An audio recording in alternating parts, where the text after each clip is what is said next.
নমস্কার বন্ধুরা, আমি চায়না আবারও একটা নতুন রেসিপিতে আপনাদের সবাইকে স্বাগত জানাই। সিদ্ধ করা আলুর মধ্যে পাউরুটি দিয়ে যে এত মজার একটা রেসিপি তৈরি করা যায়, আপনারা না দেখলে বিশ্বাসই করবেন না। তাই বন্ধুরা, ভিডিওটি প্রথম থেকে শেষ পর্যন্ত দেখতে হবে। চলুন তাহলে ভিডিওটি শুরু করি। এখানে নিয়েছি সিদ্ধ করা আলু আর নিয়েছি 6 পিস পাউরুটি। সবার প্রথমে নিয়ে নেব বাটিতে সিদ্ধ করা আলু। আর এখানে নিয়েছি ধনেপাতা কুচি, কাঁচা লঙ্কা কুচি, আদা রসুন কুচি, পেঁয়াজ কুচি আর ক্যাপসিকাম কুচি। এবার আমি সিদ্ধ করা আলুর মধ্যে দিয়ে দেব। এবার দিয়ে দেব কিছুটা শুকনো মশলা, পরিমাণ মতো লবণ, কালারের জন্য দিয়ে দেব কাশ্মীরি লঙ্কার গুঁড়ো। এখানে আমি ঝালের পরিমাণটা একটু বেশি নিয়েছি, তোমরা চাইলে কিন্তু কম বেশি করে নিতে পারো। দিয়ে দেব 1 চামচ চাট মশলা, সামান্য পরিমাণে আমচুর পাউডার, তোমরা চাইলে কিন্তু এখানে লেবুর রসটাও ব্যবহার করতে পারো, সামান্য পরিমাণে গরম মশলার গুঁড়ো। এবার আমি চামচ দিয়ে খুব ভালো করে মেখে নেব। বন্ধুরা, তোমরা চাইলে কিন্তু হাত দিয়েও মেখে নিতে পারো, আমি এখানে চামচ দিয়েই কিন্তু মেখে নিয়েছি। আলুর পুরটা কিন্তু খুব সুন্দরভাবে মেখে নেওয়া হয়ে গেছে। এবার আমি আলুর পুরটা সাইডে সরিয়ে রাখব। এখানে নিয়েছি পাউরুটি। বন্ধুরা, এবার আমি পাউরুটিগুলো ছোট ছোট টুকরো করে কেটে নেব। একটা পাউরুটির থেকে আমি 4 পিস করে কেটে নেব। সবগুলো পাউরুটি আমি কেটে নিয়েছি। আর দেখুন বন্ধুরা, খুবই সুন্দর লাগছে দেখতে, ছোট ছোট হয়েছে। এবার আমি একটা পাউরুটি নিয়ে আলুর পুরটা খুব ভালো করে লাগিয়ে দেব। উপর থেকে কিন্তু বন্ধুরা আর একটা পাউরুটি লাগিয়ে দিতে হবে, আর হাত দিয়ে একটু চেপে চেপে দিতে হবে, যাতে করে আলুর পুরটা বাইরে বেরিয়ে না আসে। সেমভাবে আমি আর একটা বানিয়ে দেখিয়ে দেব।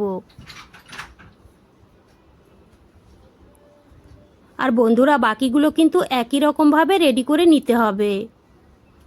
সবগুলো রেডি করে নিয়েছি। এবার আমি একটা প্লেটে তুলে নেব। আর বন্ধুরা, এই নাস্তাগুলো মচমুচে করার জন্য একটা ব্যাটার তৈরি করে নিতে হবে।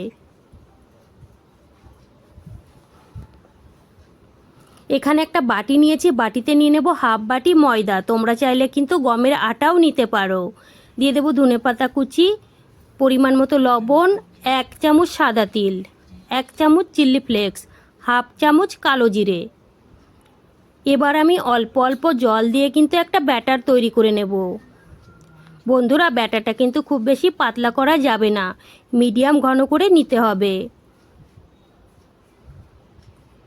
2 মিনিট সময় নিয়ে খুব ভালো করে ব্যাটারটা ফেটিয়ে নিয়েছি। দেখতেই পাচ্ছ ব্যাটারটা কিন্তু একদম রেডি হয়ে গেছে।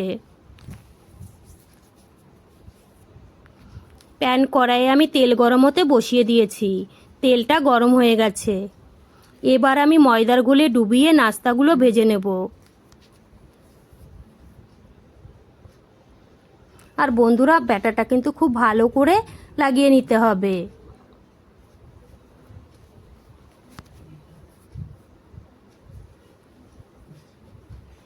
সবগুলো নাস্তা কিন্তু একবারে গরম তেলে দিয়ে দেব।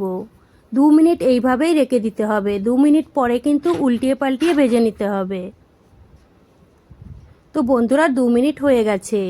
এবার আমি নাস্তাগুলো উল্টিয়ে পাল্টিয়ে ভেজে নেব। আর বন্ধুরা, এই নাস্তাগুলো কিন্তু খুবই মচমুচে হয় আর খেতেও কিন্তু ভীষণ ভালো লাগে। আপনারা কিন্তু অবশ্যই বাড়িতে বানিয়ে খেয়ে দেখবেন, ভীষণ ভালো লাগবে। দেখুন বন্ধুরা, উল্টিয়ে পাল্টিয়ে লাল লাল করে আমি ভেজে নিয়েছি। আর কালারটা কিন্তু ভীষণ সুন্দর হয়েছে, আর খেতেও কিন্তু অসাধারণ হয়েছিল। এবার আমি একটা বাটিতে তুলে নেব।